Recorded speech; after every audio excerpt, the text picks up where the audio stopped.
Pues un minuto, pasa de la 1 de la tarde y continuamos con Miguel Ángel Temprano, gestor independiente. Miguel Ángel, muy buenos días de nuevo. Buenos días, otra vez. Bueno, seguimos muy pendientes, estábamos analizando la situación del mercado tras este mes de agosto. Señalabas, ¿no?, esos niveles del SP500 y atendiendo a los distintos factores inflacionarios, a los bancos centrales.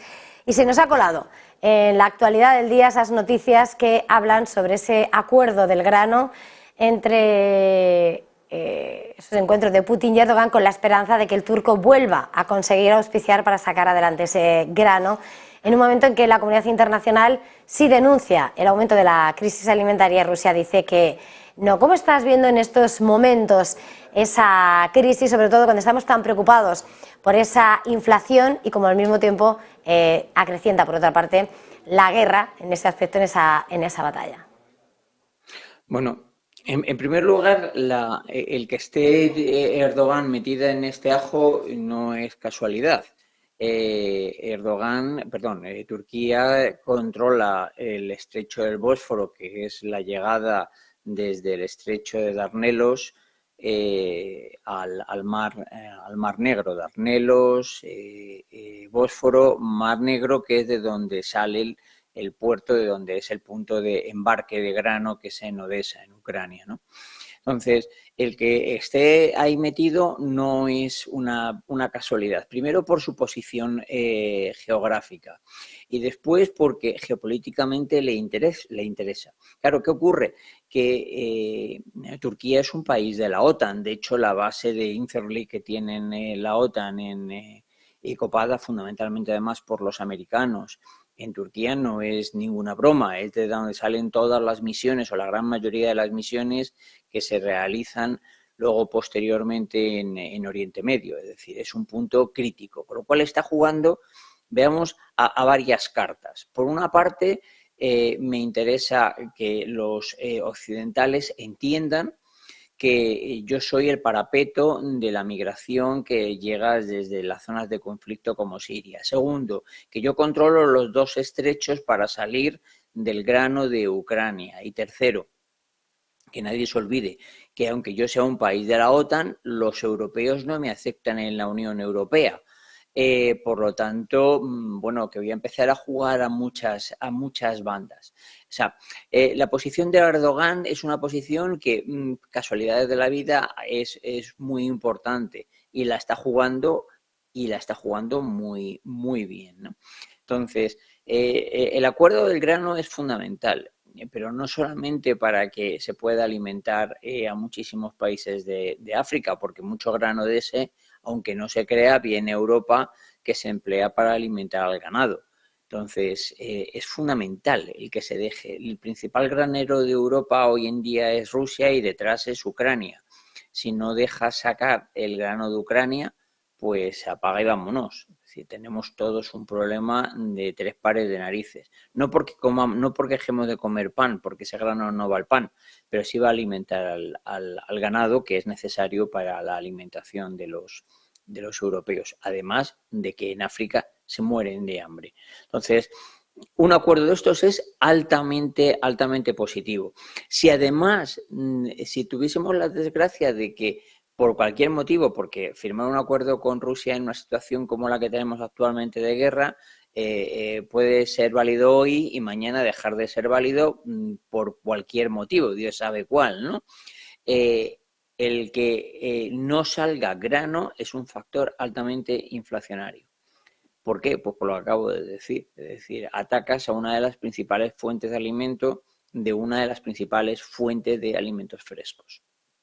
Entonces, es necesario, si tú quieres paralizar, pensemos que lo que ocurre en Europa no es una crisis inflacionaria como la americana, que es una crisis por shock de demanda, es decir, muchísimo ahorro embolsado que está saliendo a flote, hay mucha demanda por los productos, por lo tanto, mayor demanda, menor oferta, subo los precios. No, la crisis de Europa es justamente la opuesta, es un shock de oferta. Es decir, es que falta un determinado producto o unos determinados productos y eso hace que suban. Ante esa situación, en subir los tipos de interés no vale para absolutamente nada. Dices tú, bueno, ¿y para qué los suben? Bueno, pues porque los suben los americanos y necesitas subirlos tú para que el tipo de cambio con el dólar se sostenga y de esa manera el dólar no se convierta, en este caso la moneda a la que tú pagas la energía, en el segundo factor inflacionario tuyo. Entonces, bueno, todo es una jugada, como veis, bastante compleja, pero es importantísimo un acuerdo y que el acuerdo sea estable. Ante la búsqueda de acuerdos, y si hablamos de protagonistas internacionales, sin lugar a dudas está China también en ese escenario, no solo porque es la segunda economía del mundo, no solo por los múltiples encontronazos que tiene con Estados Unidos todos los días, sino también por el peso que tiene.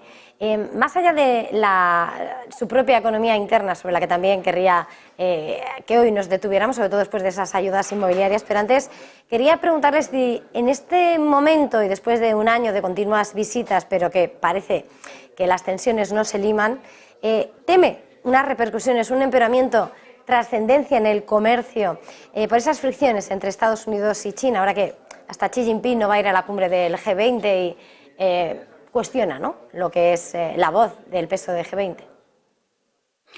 Bueno, estamos en un mundo tan extremadamente globalizado que lo que más importa, vamos a decir que generalmente, porque después de ver la invasión con Rusia, pues hay que ponerle una comilla, es la economía.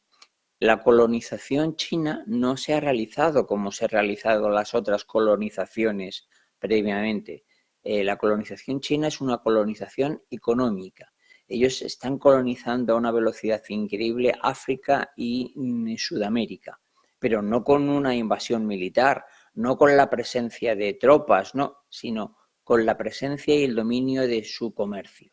Pero hoy por hoy, África y Sudamérica no son consumidores, son principalmente productores más baratos porque su precio ahora, a medida que su economía ha ido evolucionando y ha pasado a ser una economía de servicios, como es ahora, los servicios ya representan el 53% de su generación de PIB, tienes que ir a ver cuál es tu principal cliente. Y tu principal cliente es Occidente.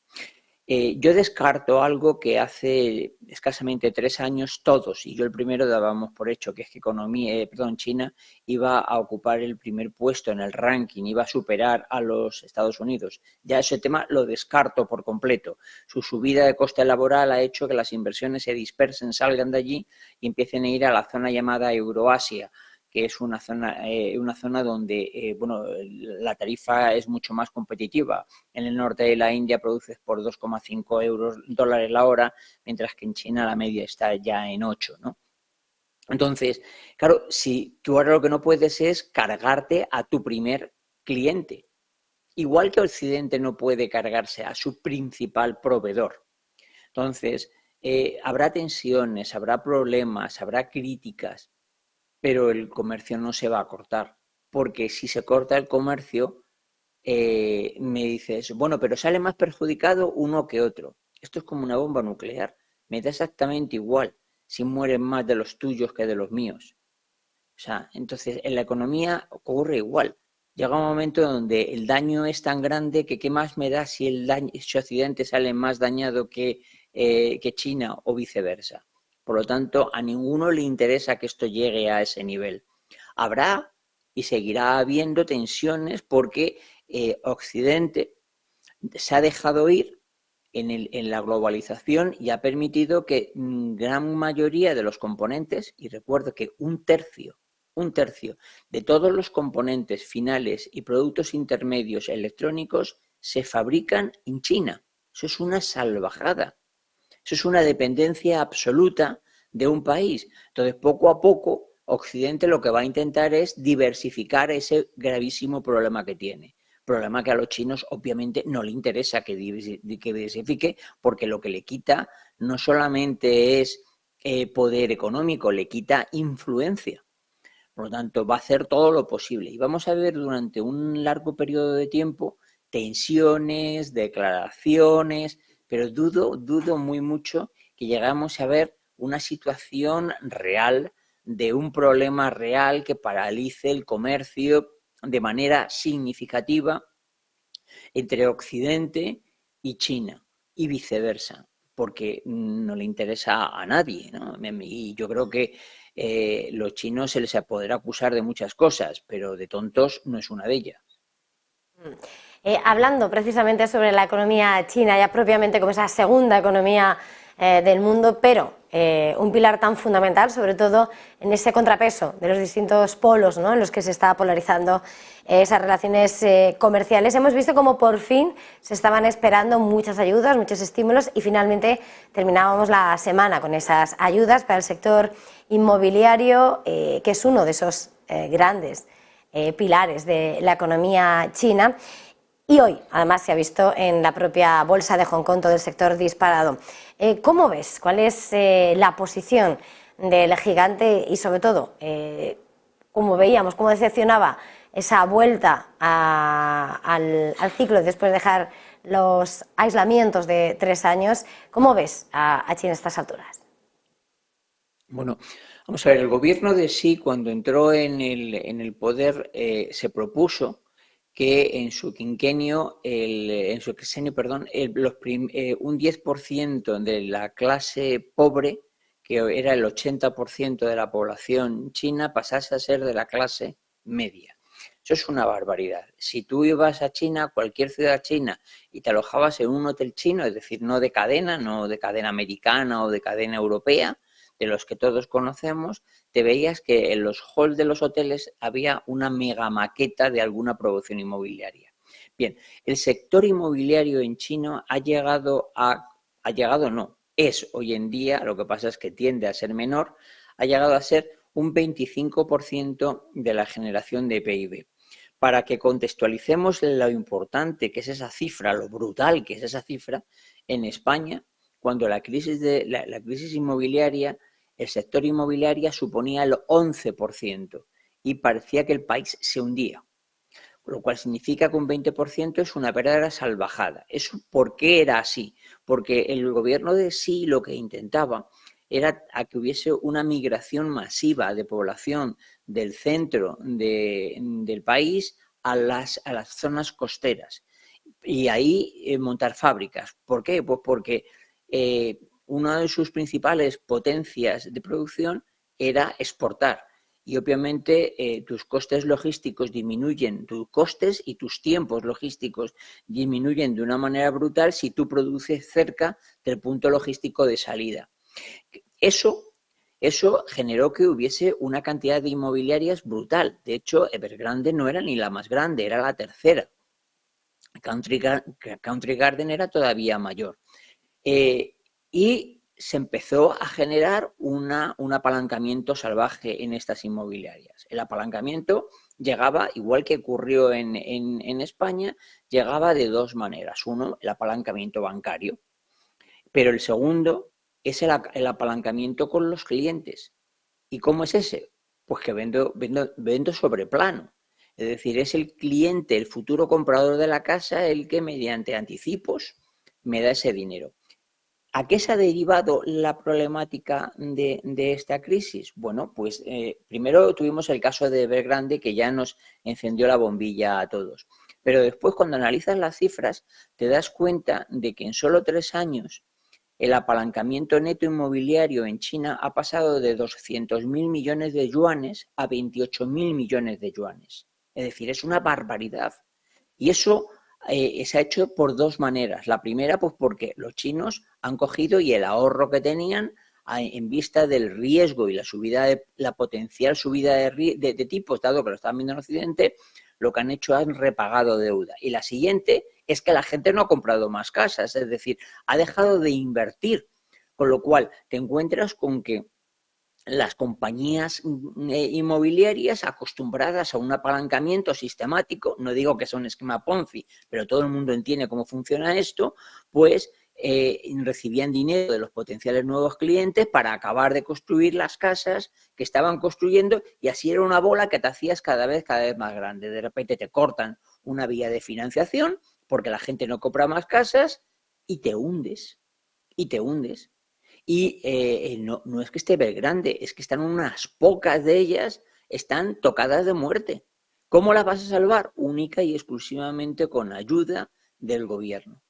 El Partido Comunista Chino tomará la decisión que tome, que no tengo ni idea cuál va a ser, pero cuando la tome o las deja caer o las ayuda, porque si no las ayuda se las dejará caer. Ellas no van a sobrevivir por sí mismas. Pues muchísimas gracias una vez más por este análisis, por acompañarnos, Miguel Ángel Temprano, gestor independiente. Gracias, feliz jornada, feliz negocio. Igualmente, Eva, adiós. Nosotros hacemos